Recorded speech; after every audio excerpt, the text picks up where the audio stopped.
So, welcome. I'll just present our two speakers. So the first one will be Dr. Viviane Gravey, who is a lecturer in Queen's University, Belfast. Won't go into all her bio, which you can find online, but she has been doing a lot of interesting work on the common agricultural policy, on environmental deregulation and better regulation, and has been digging quite deeply into the implications of Brexit for the environment. She will give a presentation, and then there will be a reaction from Dr. Paul Tobin. He's a lecturer at the University of Manchester, lecturer in politics, and he has been doing also a lot of interesting work on politics, legislation, impact of environmental policies, and other things like that. Again, full list is available online.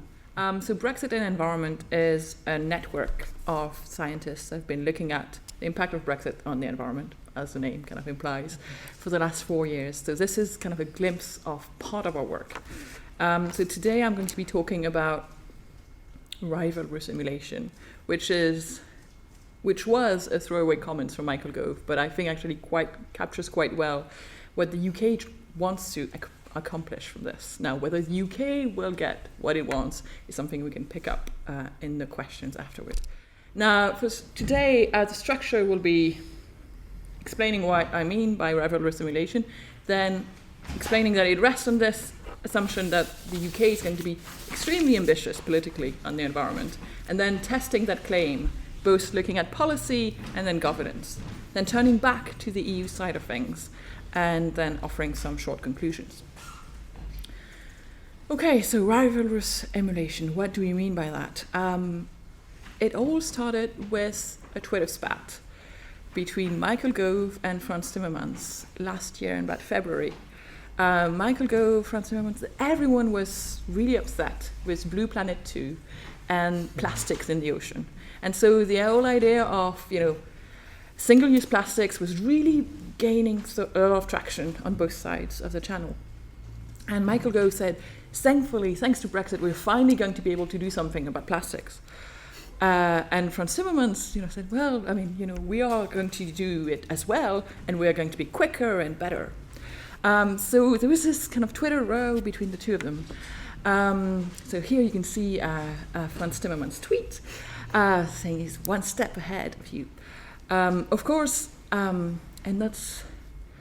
we need to complexify a bit this story because there was a third partner in this, which was Scotland, and Scotland already had passed some legislation on single-use plastics while being in the UK, while being in the EU. So there was nothing in EU legislation preventing the UK from acting. Scotland was doing it.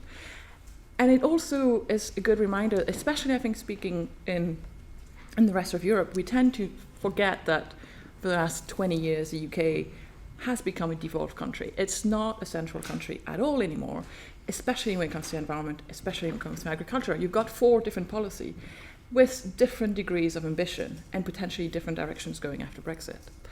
And so going back to this, again, the plastics, a few months later, Michael Gove in Parliament says our buds ban, so plastic, earbuds, will be in place before the EU. So it's very important, right? And he says, there's going to be rivalrous competition or rivalrous emulation, or sometime of our targets will be more ambitious, implying that sometime, the EU's target will be more ambitious. So that was kind of the starting point. So in many ways, you can see, okay, rivalrous emulation, it looks like just a normal environmental race to the top. But actually what you're seeing is that it's just a politically driven race to the top. There's nothing is legally binding about it. So you have to be very careful with this approach pushed by the UK government, which is really, we don't need a level playing field with the EU because we are so ambitious anyway. Can't you trust us to keep on being so ambitious? And we don't need to do any kind of reorganization of our internal governance, even though we've got a devolved country with 4 different policies and no way of agreeing policies among us, because we're all anyway so ambitious, so there's not going to be any problem. So what you see is a shift from the EU model that is with like legally binding rules on all the members to Westminster model, where especially if you've got a government like the current government that has a large majority, they can just rewrite the whole rule book as they want. There's like really very little Scotland or Wales can do. There's obviously very little that the opposition can do. So you've got environmental ambition, but it's just built on political commitments. And of course, political commitments, political ambition changes, right? One government to the other. So it's really good in terms of you can have very quick change and very high ambition, but it can also be rolled back much quicker than it could at EU level. And that raises huge questions of trust from the EU side. You can perhaps decide to trust the current Johnson government, but can you trust the government coming after that? And after that, and if you don't have any legally binding commitments, what happens? And similarly, internally within the EU, within the UK. Now, if we want to trust the current government, let's look back. Can we actually trust the UK's commitment to high environmental ambition? Okay, so there's been lots of research now because of Brexit in terms of the impact that the UK has had on environmental policy more generally. And that's actually quite rare in terms of the literature in EU studies. I mean, it's rare that you make the effort of trying to isolate the impact of one country on the whole, like on one policy area. So here, this is a graph from a paper by Chris Hilson. And he argues, there's some areas in which the EU diluted the policy that the UK perhaps would have had on its own, and vice versa. Sometimes the UK was a laggard, sometimes it was a leader, sometimes it was pushing the EU to go further, sometimes it was, stopping the EU from acting. And one of the key areas that's suggesting the UK was held back by the EU is on agriculture.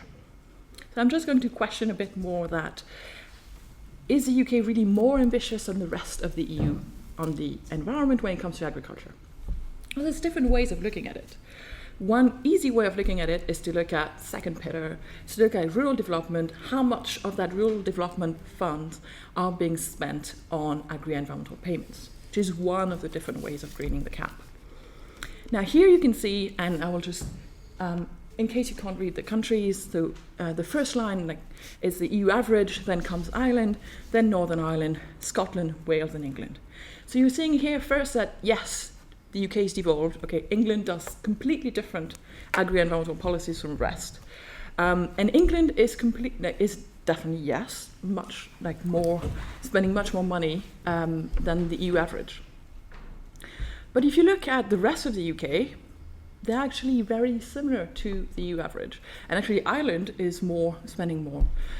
Now that's one way of looking at it, which is how you share that pie. Now the question is the size of the pie, and that's where the UK's claim to being very ambitious stumbles, really, because England especially, but the rest of the UK in general, have really not tried to increase the size of the pie when it comes to greening the cap.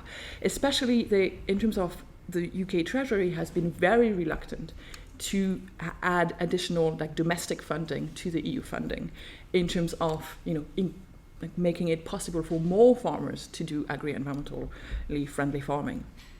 So if you look at a country like Ireland, which is the first line at the top, they've actually, the amount of money spent in Ireland in terms of national co-funding, national funding top-ups, is bigger than for the four nations of the UK combined.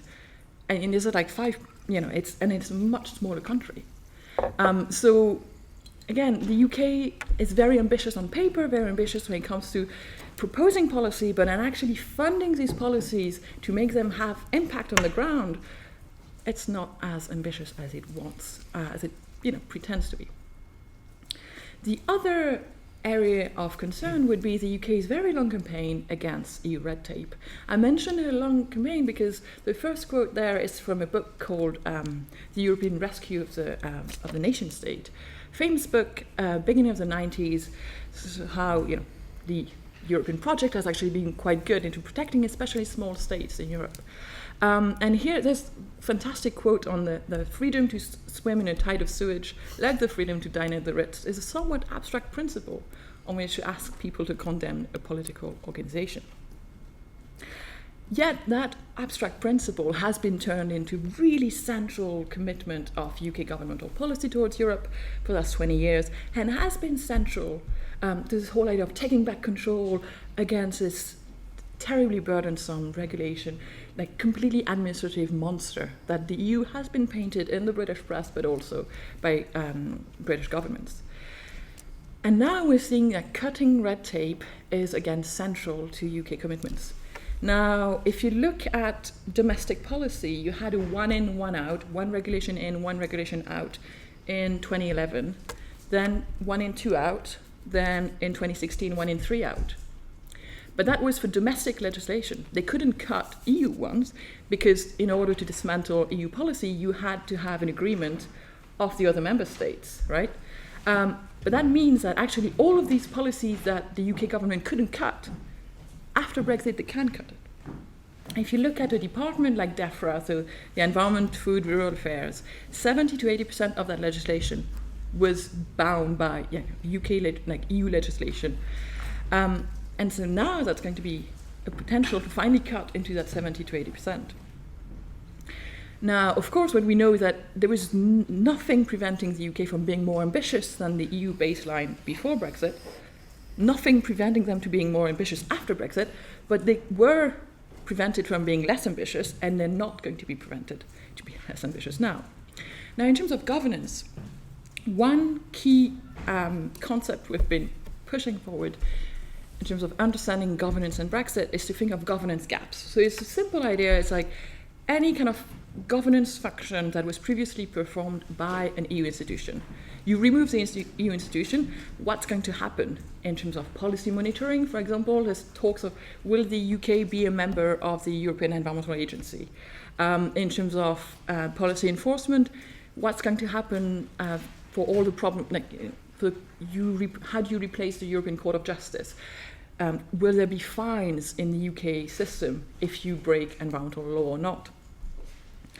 And so we have one big issue around as well policy coordination, and that's where devolution comes back. And because there's lots of question on who should be filling these governance gaps, should this be central or should it be devolved as well?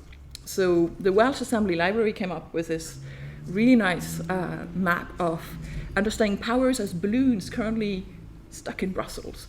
The winds of change, the winds of Brexit will fly them across the channel. The question is, will these winds stop in London or will they go to the four capitals? And that matters both in terms of will there be a single Office of Environmental Protection, the kind of replacing the Commission to cover the whole of the UK, or will there be a single agricultural policy? So it's both in terms of policy and governance that we have this question of how much is going to be centralized, how much is going to be decentralized after Brexit. The discussion have been going on for a long time, and they're really still struggling to pick up because there's so much to do in preparing for Brexit.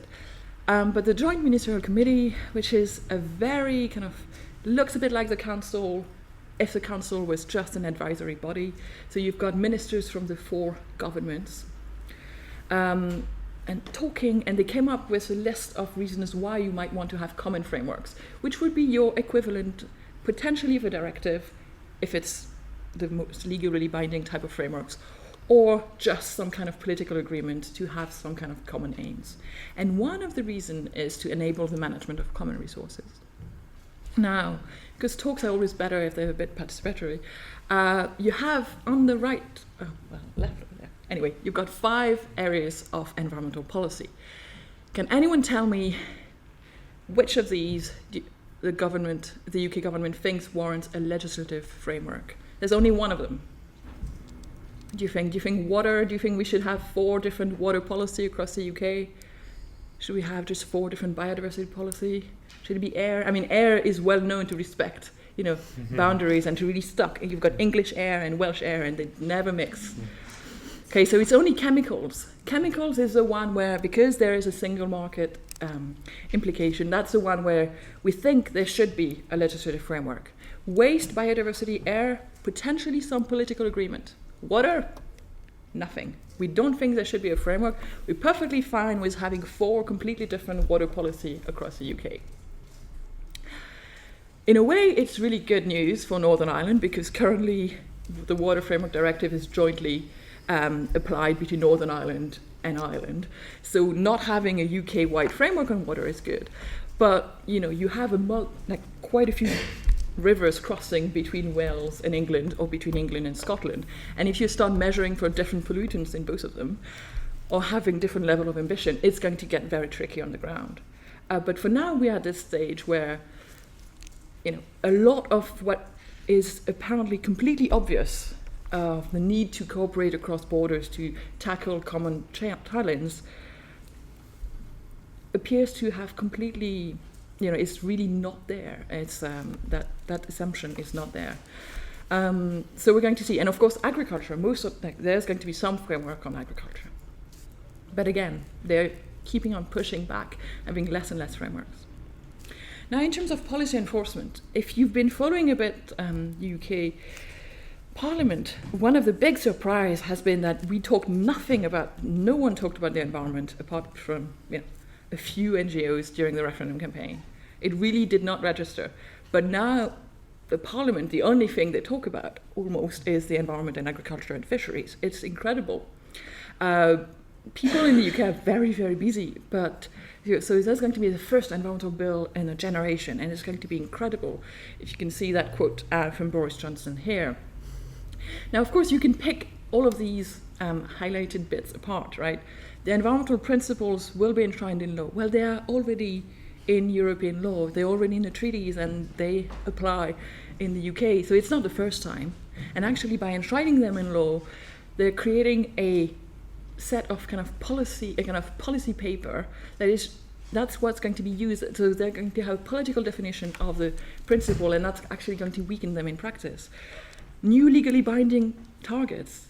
You already have directives. There's nothing new about this.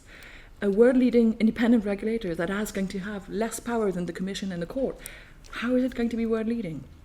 And you're going to be taking enforcement action, but not fines. So again, these enforcement actions are so there's a lot of question there in terms of how ambitious. But, it is still much more than we were expecting, because during the referendum campaign, the Leave side was very let's cut a lot of policies, let's, regulatory bonfire and all of that. So this is much better than what we feared, but it's really still much further down to what we are currently in the EU level.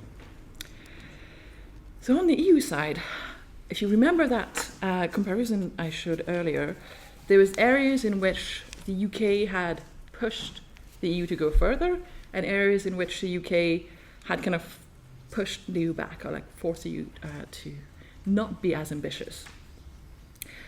So how do these actually pan out? After the referendum, we were my gut feeling was, it would be much easier to replace the UK as a laggard than the UK as a leader. It takes much more for a state to pull its hand up and say, well, let's push the EU on climate, than it takes for I'm fine with not having a carbon tax.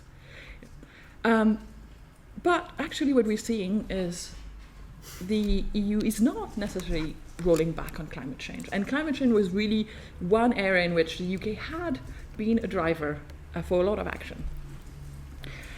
So it's the kind of a good news when you look at the European Green Deal and all that. There's lots of problems with it, and it's definitely it doesn't go as far as we'd want it to go, but it's not dramatically worse than it would have been.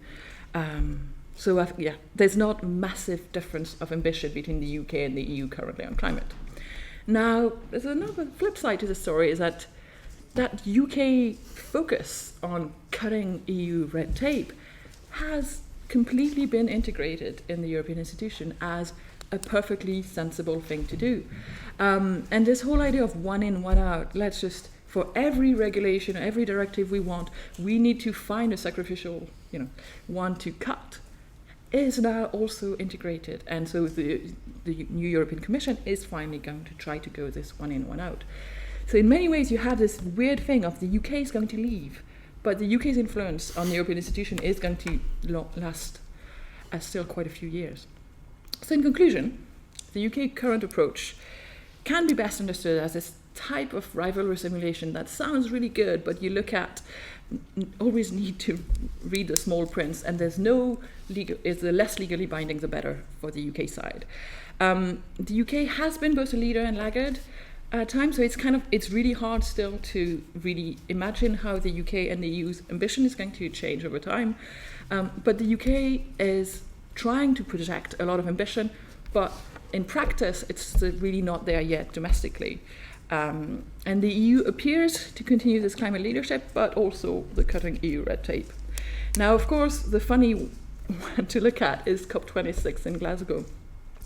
It's November, because we're going to be potentially 3 weeks before the UK dropping without a trade deal and in complete mess. And the UK and the EU would normally supposed to try to band together and to project a united front and show climate leadership together. So we're going to bumpy year ahead. Okay, thank you.